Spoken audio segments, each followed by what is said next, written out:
This is a murder case from Australia. Bob Chappell, a radiologist from Hobart, and his partner of 18 years, Susan Neil Farser, who owned a horse riding school in Tasmania, were the owners of a 16-meter ketch called Four Winds. The ship had been purchased in Queensland in September 2008 and had been brought to Hobart in December 2008. They had planned to sail the ship around Australia. From about 9 am on January 26, 2009, Chappell was on the yacht while it was stationed at River Derwent off Maryville Esplanade, Sandy Bay, for the purpose of working on it. Neil Farser was with him for a short time in the morning and returned home at about 2 pm using the yacht's tender, a white inflatable dinghy. It was the last time Chappell was seen alive. The next morning, the Four Winds was found half sunk in the waters at Sandy Bay. When police boarded Four Winds that morning, they noticed blood on steps, a knife on floor of the wheelhouse, and a torch with blood on it, and no traces of Chappell. The cabin was found splattered with blood. The yacht was low in water and sinking. A pipe to the forward toilet had been cut, and sea cock under the flooring of the forward part of the yacht had been opened, allowing sea water to flow in. Police experienced in marine rescue service and with watercraft took the view that the person responsible for cutting the pipe and opening the seacock had an intimate knowledge of Four Winds, particularly in the case of seacock, which was under a carpet and panel. Divers searched an area around Four Winds. Because of poor visibility, it was impossible for the divers to find objects on the bottom of the river. In the following days, a great number of items, samples, and swabs were collected, and many were forensically examined or analyzed. One was a swab taken on about 30 January 2009, 9.45 meters from the bow of the yacht on the starboard walkway. The swab was taken because at that point a luminol test was positive, a screening test for blood. DNA analysis of the swab revealed a full DNA profile of an unknown female. It did not match the DNA of any individual on the Tasmanian DNA database. Chappell's body wasn't found, and neither was the murder weapon, but police were convinced Chappell had been murdered and his killer had attempted to hide the evidence. For long, Chappell's partner, Neil Farser, became the prime suspect in his murder case. On January 28, 2008, Neil Farser made a declaration in which she said that after tying up the dinghy at the Royal Yacht Club, she went to Bunnings Warehouse for a long time. It was starting to get dark when she arrived home. She mentioned the telephone call with Richard Kings, a friend of her husband, that accorded with the records. She said that she stayed alone at home that night and that the following morning she was notified that the yacht was sinking. She made no mention of traveling to Maryville Esplanade after 10:30 p.m. The police had examined CCTV footage at Bunnings and could not find her on it. In later interviews, she changed her statement, saying, after the telephone call from King, she drove down to the boat to check that everything was okay.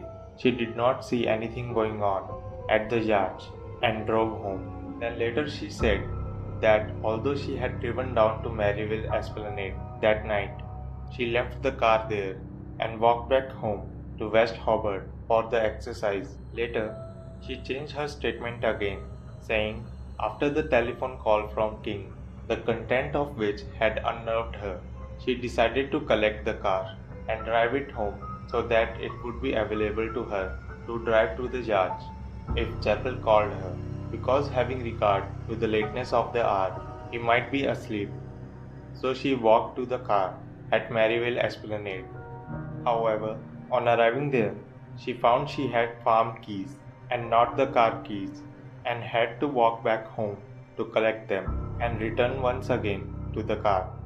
She then drove along to the roving sheds, which was the only place from where the boat could be seen properly. She got out, walked down to the beach, and saw a fire going and homeless people there.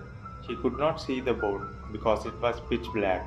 She then drove back to home.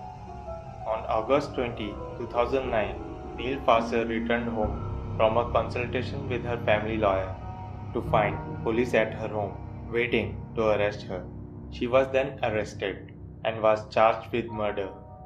On March 15, 2010, when legal proceedings were underway, the DNA profile of the unknown female from the yacht was matched with the DNA profile of Megan Vaz.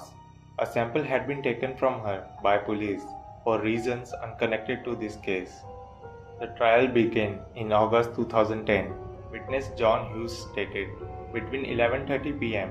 and midnight on January 26, he was parked at the end of Roving Shed at Maryville Esplanade, where he saw and heard an inflatable dinghy with an outboard on the back coming from the direction of Royal Yacht Club, heading northeast toward the eastern shore of Derwent, roughly towards Four Winds. Hughes said that there was only one person in it, who had the outline of a female.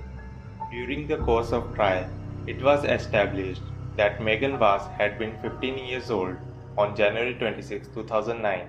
She had been homeless since she was 13. Megan said she did not remember ever being on the yacht or in that area at the end of January or the very beginning of February 2009. The case concluded after 3 weeks.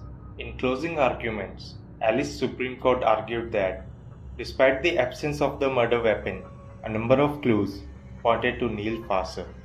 It made no sense that a stranger or strangers to the deceased not only killing him, but in addition removed his body from the scene by using a winch.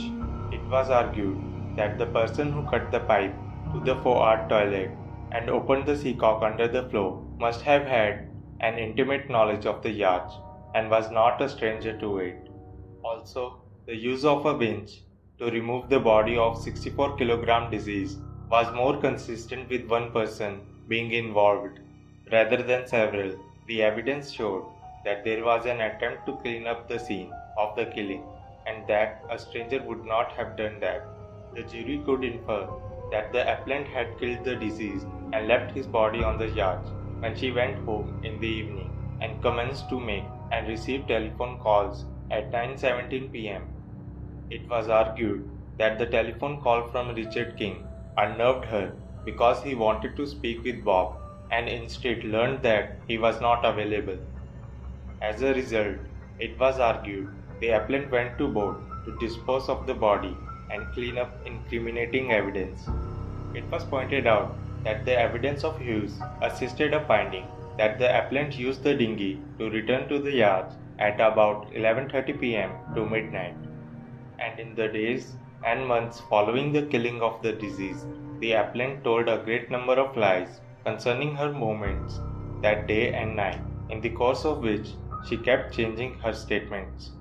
On October 15, 2010, Neil Farser was found guilty of bludgeoning her husband to death, winching his body from the boat's cabin to the deck, and dumping it in River Derwent by unanimous verdict.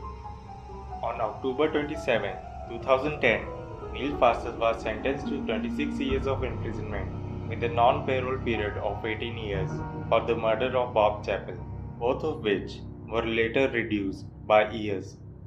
A 2015 law allows appeals in the cases where there is fresh and compelling evidence. In 2019, Megan Vaz, who was 15 and homeless at the time of murder, changed her story. Previously in the trial, she said she had never set foot on Four Winds. Now she says that she had. In particular, Miss Vaz states that she was present on the yacht with 2 male companions. She witnessed at least one of the males assault Mr. Chappell. She recalls seeing a lot of blood. In the appeal, which started on March 1, 2021, she stated same. However, the next day, she recanted her story, agreeing that she was hounded and threatened by people to say she was there. The Crown prosecutor said the DNA of Megan was swabbed from the boat 4 days after the murder. At least 21 people, including a repairman, insurance assessors, civilians, police officers, Neil Farser and her family, had been on the vessel during the time in between. The three-judge panel has reserved its decision and could decide to dismiss the appeal, order a retrial, or quash the 2010 conviction. Neil Farser is eligible to parole in August 2022. So, now that you know about the case, I would like to know your opinions. Is she guilty or is she innocent?